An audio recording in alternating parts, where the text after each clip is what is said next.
मैं घर जा सकता था। भगवान, हमारा रिमोट कंट्रोल चोरी हो गया। वो दिलवा दीजिए ना, हम घर जाना चाहते हैं।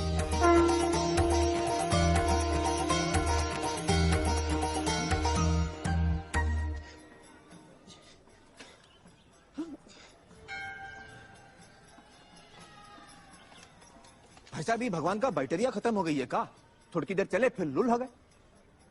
क्या क्या मतलब? मतलब नया बैटरी लगा दो, किधर लगता है? लगाओ। अरे भैया, इसमें बैटरी नहीं पड़ती। तो काम काहे नहीं कर रहा है? मैन्युफैक्चरिंग डिफेक्ट है का? अरे कोई डिफेक्टिव पीस नहीं बनाते भाई हम। ये भगवान को आप बनाया? जी हाँ, अपने इन हाथों से। आप भगवान को बनाया कि भगवान आपको? भैया, भगवान ने हम सबको बनाया है। हमने तो सिर्फ इनकी मूर्तियां बनाई है। काहे बनावा तो उसकी मूर्त? ताकि हम इनकी पूजा कर सकें, अपने सुख दुख की बातें कर सकें। करे भीतर ट्रांसमीटर फिट है का? भगवान तक बात पहुंचत कैसे है? हा? अरे भगवान को किसी ट्रांसमीटर की जरूरत नहीं पड़ती, वो डायरेक्टली सुन लेता है। डायरेक्टली सुनत है तो फिर ये मूर्त की क्या जरूरत है? अरे क्या करूं इसका यार, धंधा बंद करवाएगा क्या? Hello sir, I'm Palak Loyalka from Kharghar. I'm a student. I just wanted to say something about the person who said, like, first asked you the question about idol worship. I'm a follower of Lord Krishna, and I just remember something that my aunt once told me, and I just wanted to say that it's like when we do idol worship, it's when we have a picture of them, or we can feel them. When you see them, you can actually feel what it is like, and you can praise them. It's what my perception is. So I just wanted to say that when related to the first person who asked you to, like, he doesn't know any what he feels about idol worship.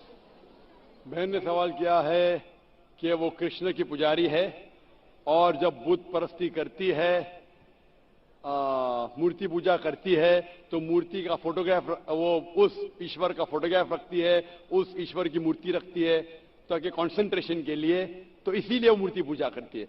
बहन, आपके हिंदू धार्मिक किताब में लिखा है कि मूर्ति पूजा गलत है, और मैं कई बार कह चुका हूं, फिर से दोहराता हूं। क्या लिखा है श्वेताश्वेतर उपनिषद में, चैप्टर नंबर 4, मंत्र नंबर 19, और यजुर्वेद में अध्याय नंबर 32, मंत्र नंबर 3 में, न तस्य प्रतिमा अस्ति। उस ईश्वर, उस भगवान की कोई प्रतिमा नहीं, कोई फोटोग्राफ नहीं, कोई पिक्चर नहीं, कोई पेंटिंग नहीं, कोई बुत नहीं, कोई मूर्ति नहीं। लेकिन फिर भी आपके मजहबी किताब में साफ तौर पे लिखा है मूर्ति पूजा गलत है। फिर भी हिंदू धर्म के अधिकारी पंडित मुझसे कहते, मैं जब कहता हूं आपकी मजहबी किताब में साफ लिखा है गलत है, क्यों करते आप मूर्ति पूजा? तो वो कहते हैं कि मूर्ति पूजा करते हैं, मानते हैं गलत है, लेकिन मूर्ति पूजा करते कंसंट्रेशन के लिए। जब हम हायर लेवल ऑफ कॉन्शियसनेस पहुंच जाएंगे तो मूर्ति पूजा की जरूरत नहीं।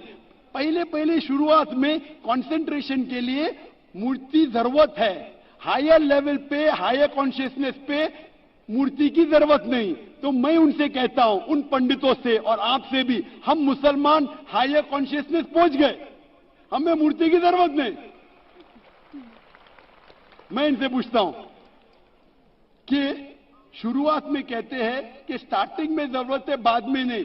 जब आप स्कूल में जाते हैं, पहली कक्षा में आप बेसिक सीखते, कठिन चीज बाद में सीखते, 8वीं 9वीं 10वीं में। तो मैथ्स में अगर कोई कहेगा 2 + 2 = 5, आपने कहेंगे गलत है, मैं जानता हूं, 10वीं में आऊंगा तो कहूंगा कि 2 + 2 is not 5, it is 4। आप बचपन में ही कहेंगे भाई 2 + 2 4 is the फाउंडेशन। अगर हर मजहब का फाउंडेशन है कि भगवान की मूर्ति नहीं है, फोटोग्राफ नहीं है, बुत नहीं है, फाउंडेशन ही जब पहले गलत सिखा रहे तो आगे जाके कैसी इमारत बनेगी? तो इसीलिए इन पंडितों से जब मेरा बहस होता है, गुफ्तगू होती है, वो जवाब ही नहीं दे सकते। वो बोलते मानता हूं कि हमारी मजहबी किताब में गलत है, लेकिन फिर भी इनिशियली कंसंट्रेशन के लिए। तो मैं कहता हूं कि हम मुसलमान इनिशियली भी हमें जरूरत नहीं मूर्ति की ना बुत की, हमें हमेशा हक बात कहना चाहिए। और ये साफ तौर पे लिखा है सारी मजहबी किताबों में, चाहे हिंदू मजहब की किताब हो, ईसाई मजहब की, यहूदी मजहब की, इस्लाम मजहब की, मूर्ति पूजा गलत है और हराम है और हमें इससे दूर रहना चाहिए। हमें खुदा की कलाम पे, खुदा के कलाम पे, खुदा के अहकामात पे अमल करना चाहिए, ये दीन के ठेकेदारों के नहीं। अगर आपको लगता है कि जाकिर गलत है, जाकिर को भी छोड़ो, जाकिर इस्लाम में जीरो है। अगर जाकिर वो बात कर रहा है जो खुदा से मिलती है, जो आखिरी पैगंबर से मिलती है, इसीलिए मैं हवाला देता हूं, chapter number verse number, chapter number verse number. इतने हवाले थोड़ी फेंक रहा हूं मैं, आप चेक करो और जाके तहकीक करो, संतुष्ट हो जाएंगे तो अमल करो। तो मैंने इतने हवाले दिया हूं बहन, आप मानते हैं कि बुत परस्ती गलत है अभी? Sir, I completely agree with what you said. माशाल्लाह, आप अग्री करते हैं लेकिन अमल नहीं करते। There's another point of it. So, honestly, I am not such a religion follower. I just believe that I have a God, and even today, I haven't read many of the books of religion. I've just read Bhagavad Gita, and When Bhagavad Gita does it say that you have to do idol worship? Yes, Sister, sir. I don't want you to be very religious. At least be little religious. And the Sir. basics of religion is that idol worship is haram, idol worship is forbidden. I am asking you where, which chapter, which verse of Bhagavad Gita tells you that you have to do idol worship? Which verse? so I would like to say the reason I believe in idol worship. It is when I have a problem, a very big problem, all I do is I close my eyes, visualize and feel my Lord, that is Lord Krishna whom I worship, and it just makes me feel so much better. I get so much strength that I know I'm ready to face anything that comes. Oh, I will give you the reply. Sister, if you read Bhagavad Gita, chapter number 7, verse number 20, it says that those whose desire has been stolen, those whose desire has been stolen by material things, they do idol worship. Verse number 21 says that if you worship the false god, God will fulfill your wish, you will go to the kingdom of the false god. So Bhagavad Gita says that if you worship false god, he will fulfill your requirements, but you will go to the kingdom of the false god. Same thing is mentioned in the Quran. Allah gives you, even if you worship wrong things, Allah fulfills your desires and you go more into the depths of darkness. So this is, God is testing you, that do you really worship the true God or do you believe in wrong things? If you worship the wrong thing, Allah fulfills your desires and puts you more in the depths of darkness. You may think that if you ask an idol for wealth, you get wealth. Wealth will not take you to paradise. Following the commandments of God will take you to paradise. So sister, isn't it mentioned in Bhagavad Gita that don't do idol worship?